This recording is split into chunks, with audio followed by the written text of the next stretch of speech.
Thank you very much for inviting me. What I want to do tonight is really kind of give it a brief overview of my career to date, some of the kind of insights that I've picked up along the way, but also kind of give some tips, some kind of help, hopefully, to people about a career in the nuclear industry. Straight into it, my CV. I admit now I'm a chemist.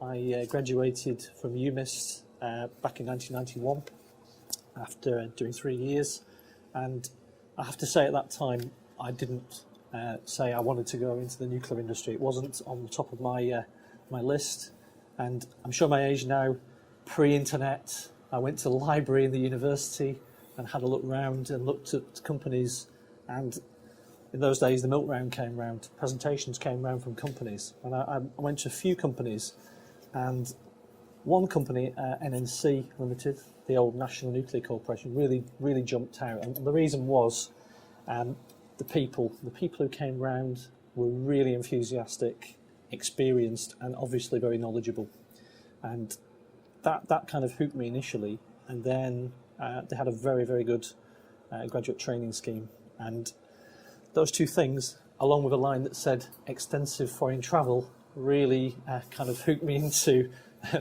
going for an interview with NNC and having a look. And I subsequently joined NNC as a graduate trainee chemist, based just down the road at Birchwood, or as it was called, Risley in those days, in the labs. And I then did the 2-year training scheme, and I have to say it was brilliant. Toured around the company, selected placements around the company, getting experience, and being thrown in at the deep end occasionally. I remember after a couple of weeks being at NNC, I was wheeled into a room and was discussing with a Harvard professor chemistry matters. That's like unbelievable and slightly scary, but with the right guidance and people around me, it was really good and a lot of good experience. So I did that, and then I went in to become a consultant and eventually a senior consultant in the chemistry, materials, technology area. And that's really the period of time when I built up my experience technically. So in that kind of period, I was down at Sizewell B, commissioning chemistry, getting involved in the PWR, primary circuit chemistry, getting involved in commissioning, a really good experience. Then off up at the same time, commissioning at Thorpe, up at Sellafield. So we kind of did shifts between the two. And also then looking at waste to energy plants in Sheffield and looking at CHP plants at Sellafield that was being built. So we had a real variety of projects on at the go, and got a lot of experience during that time of site working and team working. I think generally building up that kind of complexity in terms of multiple projects, different types of projects technically. I got to a point, it says they're 97, and you got to make a decision then, and I had a big decision. Do I want to go in a technical route, or do I want to go into a kind of commercial business route? And I think it's a bit unusual in the nuclear industry. A lot of the senior business people, senior directors, started off in the technical area. Very few of them have come up through a kind of business route. And so I had that choice: do I want to become a technical expert, or do I want to go into, as my technical colleague said, the dark side of business? And I chose the dark side, I'm afraid. So I became the team leader of a chemistry team. And that was the first time I looked after 6 to 8 people, a small team, but it was responsibility of finding them work, making them utilise, finding work externally as consultants, and being a people manager, managing a team, so all the issues of people issues of sickness and various issues like that. So in that period, it was kind of a baptism of fire, and the company helped by doing external training at that point and kind of invested in my business side of my career. I progressed that team, and we grew the team, I think, up to about 10, 15, not very much. And then we bought a company called Iris Limited, which was a radiochemical analysis and consultancy business. And I got involved in kind of integrating them into the company and eventually managed that team. So we built that team up to about 35 people, and now that is the largest radiochemical analysis lab in the UK. So really proud of that. We started that and really grew it and did all the things we needed to make it into a business. During that time, I was also asked, would I just nip up to Sellafield and recruit 65 people for 229 laboratories. So I did go up to Sellafield, recruited 65 people in about 3 months, got them into the 229, managed them in that lab for about a year, and they were so good, Sellafield took them in-house, and I kind of relinquished that team. So it was about this period when NNC were acquired by AMEC. AMEC, huge PLC company, involved at the time in civil works and project management and engineering. And that really kind of opened up lots of opportunities, from going from a company, NNC, of 700 people, 800 people, at the time 40,000 people in AMEC. So for me personally, that was another turning point in my career. At the time, I'd got to a position in the old NNC where could I really go any further? What were the opportunities? Within AMEC, there was a vast number of opportunities. So I stayed in AMEC, and in 2005, I took over. I kept responsibility for the analytical services NIROS business, but I took over all the technology R&D business as well. And that was a team at the time of about, the technology team of about 100, 110.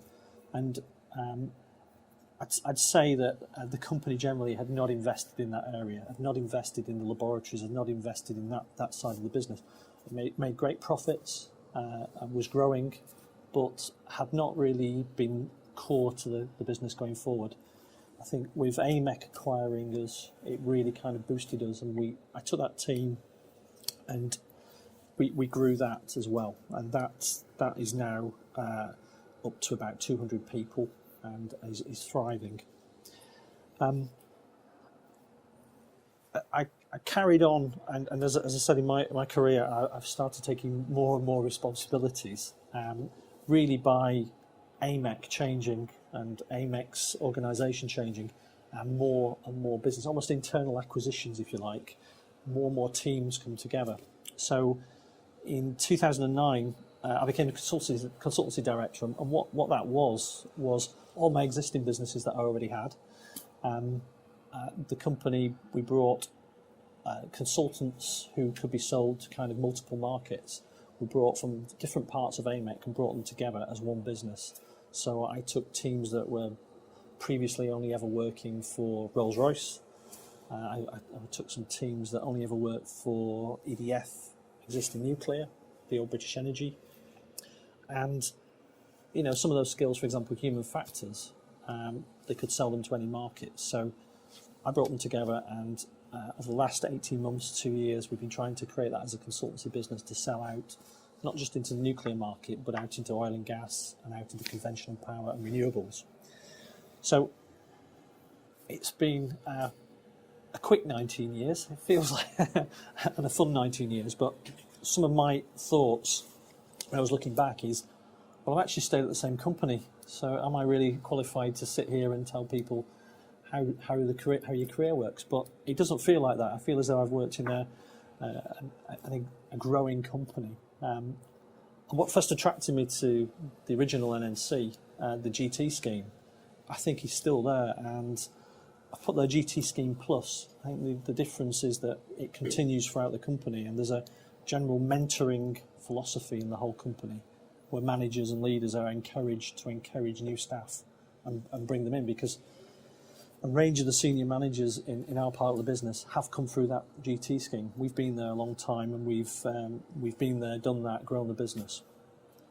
The other part of a good company, there's been opportunities. We've been growing, we've been acquiring companies, and we've been getting involved in different parts of the nuclear industry. So that gives you that kind of opportunity to go and do different things. And a bit of a mantra that my old boss gave me, which I still think is right, is, don't just do things for yourself here. Do what's right. If you do what's right for the company and you're kind of bit of the company, eventually it'll be good for you. So don't do it the other way around. It's a general mantra that I think does work. Other parts of my career, it has been variety. I've done a number of various things and different business areas. As I said, from offshore wind farms and renewables right the way through to lab-based radiochem analysis. It's a very varied business. I've mentioned already, I think one of the big turning points for me was that decision. Do I want to become a technical expert, or do I want to go into business? And I made that decision and went that route. Some other little points as well as doing, if you like, the day job and delivering the business that I've been asked to deliver. I've also done other things in the company, and it says extracurricular, things like, kind of in the past, looking at the accountancy system that we had and advising on what would be best for the business, doing other parts in terms of accommodation and facilities reviews. So other things that help the company. And my other observation looking back is, I think that I had initially, my first kind of career goal was to build up my technical expertise and my kind of credibility. And then another goal was to kind of lead businesses and run businesses. And my personal view is, as long as you've got some fixed goals and some endpoints that you can go to, your actual path of how you get there, you need to be quite flexible on. So opportunity usually comes at the most inconvenient times, I find, and you've got to grab those opportunities. And sometimes you need to be patient. Sometimes you need to do that. And overall, I've had some fun and enjoyed it. So that's the main thing as well. I can't imagine having the motivation and the kind of effort you need to put in if you're not enjoying it. I think it'd be soul destroying. I'm not going to dwell on this, but just to give you a flavour, how it's not just me here saying this. I think, as I said, the general culture, in terms of the way that AMEC does things, the graduate training scheme, it's a 2-year graduate training scheme, but the important thing is this bit at the end where it says post-GT scheme. We really do believe this, that once you've finished a 2-year graduate training scheme, you don't just drop off the edge and go into the general pool of employees. You're mentored for the next, it says 2 to 4 years plus. I feel that I've been probably mentored right until the present day. It's very important that, and it's one of the reasons that I've stayed at AMEC, that I've always felt that I've been given the opportunities to grow and to develop and to challenge me. And that's just kind of an overview of the kind of key components of the graduate training scheme and generally of the training. Okay.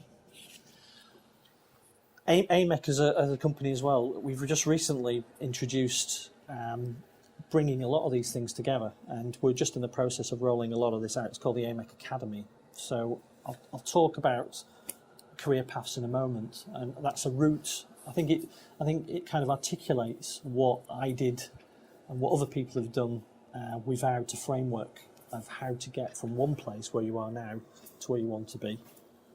But behind all that, there's a range of, it says that the knowledge portal, it's a library of information on how we do business and the best practices.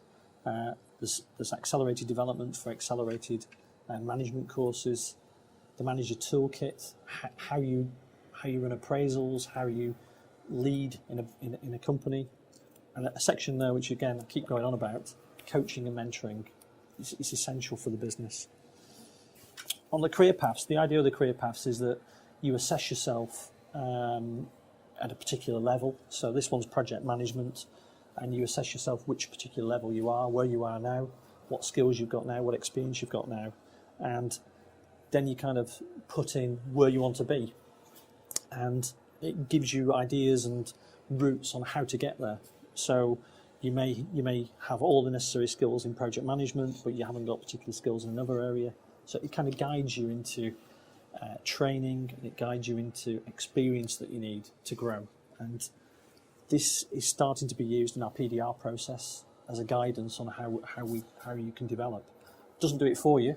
You've got hard work to do, but it gives you kind of a framework. There's career paths within a particular discipline, like project management, engineering, technical. If we go on to the next one, you can move across. It tells you how to move across from being for example, technical engineer into project management and vice versa. And this would have helped me 10, 15 years ago when I was thinking about these things. It's a really good guide onto how to develop and how to progress in the company. I had a think about advice, and a lot of the stuff I've been talking about so far is quite personal. It's what I did. My kind of role in AMEC is to grow businesses, start small businesses and grow them and grow them and grow them.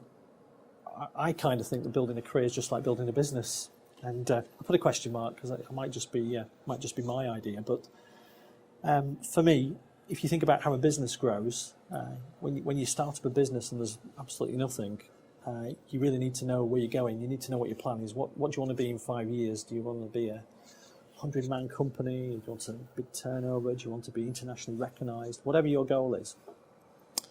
I think that's right for a career. You need to know where you want to go, and you may change those career goals as you go through, but you do need an end point. If you haven't got somewhere to go, how are you ever going to get there? You need to have an end point, and you need to be quite clear about that. When you start a business, nobody knows you, so you've got to raise your awareness. You've got to do your advertising and your website, and generally get yourself known in the industry. And it's the same as when you're starting a career. You've got to, within the company, you've got to make people know you're there, and you've got to do that not in a bad way. You've got to do it in a good way. So I think what I'm talking about there is attend all the meetings, go to the team meetings, understand what's going on in the company, volunteer, go and ask your boss, would you like any help with anything? You'd be surprised, lots of bosses love that. But also get involved in things like the YGN, get yourself known in the industry. In business, once you kind of raise awareness, you need to start making your relationships and start going and speak to your customers and start to talk to people, and hopefully when work comes, they'll remember you and know you. And that's the same thing, I think, in a career. You need to know who your contemporaries are. You need to know who the people who are at your kind of level, and then you need to know about some of the senior people and start doing your networking and understand where to go.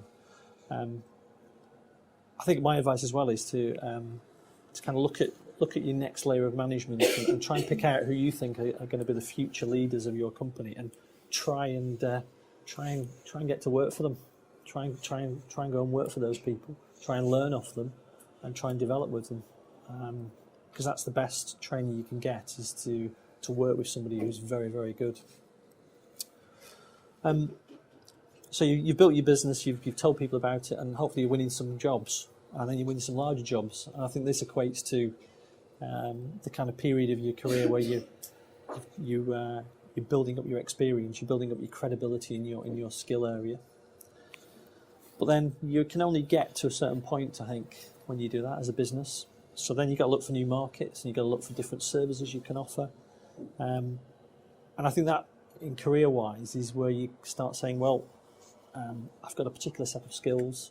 I'm an engineer, I'm a project manager, I'm a fantastic project manager, I'm at the top of my career, but I haven't really got enough commercial or business development skills, or I haven't got enough technical skills, whatever it is. I think that period of your career is where you need to start expanding your horizons and start taking on more skills and experience. And then I've put position better with customers. You can be doing all that, you can be winning work and it's great, but you're probably down there in the supply chain and you want to be talking to the kind of senior people. And I think in the career world, that's where you start looking at how senior people behave and what senior people are really interested in the business, what senior people want to know about, and start acting like that. And if you start acting like that and start talking their language and understanding the business and understanding the markets that you work in, people will start responding and see you in that light. And when those kind of opportunities arrive, you may well be considered for those positions. That was just my quick, because I know how to run businesses, so I'm trying to equate everything back to that. There's some caveats though. At all those stages, if you don't deliver, if you don't do what you say you're going to do, the whole thing will collapse. Delivery is everything. So if you've got that track record of performance, and it will be recognised in the business. Yourself, you've got to try and improve. You've got to continue and improve. That's going to be part of your kind of reason for doing it. And I've put just like business, things don't go to plan. Your career path may be winding or rocky or go completely off track, and you've got to get it back on track. But again, if you've got an end point and where you want to get to, you should be able to build on it. I was then going to try and finish on the big idea and the big tip that I was going to let you go away with. And I'm sorry, but the next one it's just hard work, I'm afraid. So it's hard work, but just with a bit of good luck. And I like this quote, Thomas Jefferson, because it is so true. I'm a great believer in luck. The harder I work, the more I have of it. And it's absolutely true. Lucky people, and generally not lucky, they've worked pretty hard to get where they get to. Okay, thanks.